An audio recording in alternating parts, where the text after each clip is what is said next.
Bismillahirrahmanirrahim. Rabbi shrah li sadri wa yassir li amri wahlul 'uqdatam min lisani yafqahu qawli. Assalamualaikum warahmatullahi wabarakatuh. Alhamdulillahilladzi hadana li hadza wa ma kunna linahtadiya laula an hadanallah. Asyhadu an la ilaha illallah wa asyhadu anna Muhammadan abduhu wa rasuluh la nabiyya ba'da, amma ba'd. Pada kesempatan yang berbahagia ini, tiada kata yang pantas kita ucapkan selain alhamdulillahirabbil alamin. Segala puji bagi Allah yang telah memberikan kita beribu-ribu nikmatnya. Bahkan Allah menyebutkan tentang nikmat itu sebanyak 31 kali dalam Al-Quran surah Ar-Rahman. Fabi ayyi ala'i rabbikuma tukadziban. Maka nikmat Tuhanmu manakah lagi yang kamu dustakan? Salawat serta salam tetap kita curahkan, tetap kita panjatkan kepada baginda kita, Nabi besar kita, Nabiullah Muhammad sallallahu alaihi wasallam.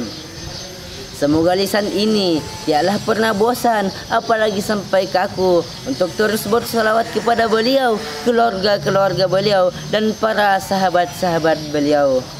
Pemirsa yang berbahagia, pada hakikatnya manusia diciptakan ke dunia ini hanyalah untuk beribadah kepada Allah Subhanahu wa taala, sebagaimana seperti yang Dia katakan dalam Al-Qur'an surah Az-Zumar ayat 56, "Wa ma khalaqtul jinna wal insa illa liya'budun."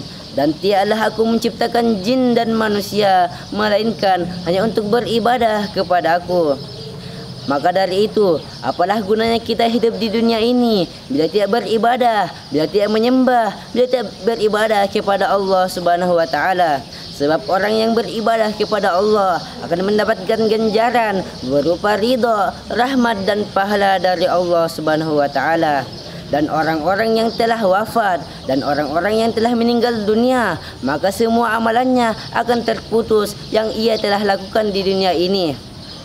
Sebab orang yang telah wafat tidak dapat lagi beraktivitas, tidak dapat lagi bekerja, tidak dapat lagi beramal, tidak dapat lagi beribadah untuk menambah pundi-pundi pahalanya. Namun ketahuilah teman-teman sekalian, bahwasanya ada 3 amalan yang apabila dilakukan di dunia ini, maka pahalanya tidak hanya sampai di dunia saja. Pahalanya akan terus mengalir meskipun si pelaku telah wafat, meskipun si pelaku telah meninggal dunia, selama dampaknya masih bermanfaat bagi orang lain. Apakah amalan-amalan tersebut? An Abi Hurairah radhiyallahu anhu, anna Nabi sallallahu alaihi wasallam qala, "Idza matal insanu inqata'a amaluhu illa min thalatha, illa min shadaqatin jariyah aw ilmin yantafa'u bih aw waladin shalih yad'u lahu." Dari Abu Hurairah radhiyallahu anhu berkata bahwasanya Nabi sallallahu alaihi wasallam bersabda, apabila manusia itu telah meninggal, maka terputuslah semua amalannya kecuali 3 hal, yaitu sedekah jariah atau ilmu yang bermanfaat atau anak soleh yang mendoakan keduanya. Dan ketahuilah teman-teman sekalian bahwasanya 3 amalan yang tadi terangkum di dalam sebuah lembaga pendidikan Islam yang namanya pondok pesantren. Yang pertama, sedekah jariah.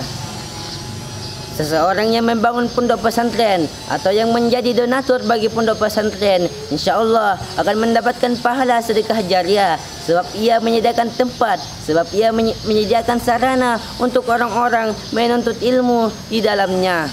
Yang kedua ialah ilmu yang bermanfaat. Di pondok pesantren juga para ustaz dan guru-guru mengajarkan ilmu syariat kepada anak-anak santri, dan ketika anak-anak santri itu mengamalkannya, maka itulah yang dimaksud dengan ilmu yang bermanfaat. Dan yang ketiga ialah anak soleh yang mendoakan keduanya. Di pondok pesantren juga, anak-anak santri dibina, anak-anak santri dididik dan diajari untuk menjadi anak yang soleh, yang kelak akan berguna bagi bangsa dan agama, yang kelak akan menjadi investasi dunia dan akhirat bagi kedua orang tuanya, yang akan selalu mendoakan kedua orang tuanya, yang meskipun orang tuanya telah wafat, dan semua amalan kebaikannya akan sampai kepada orang tuanya.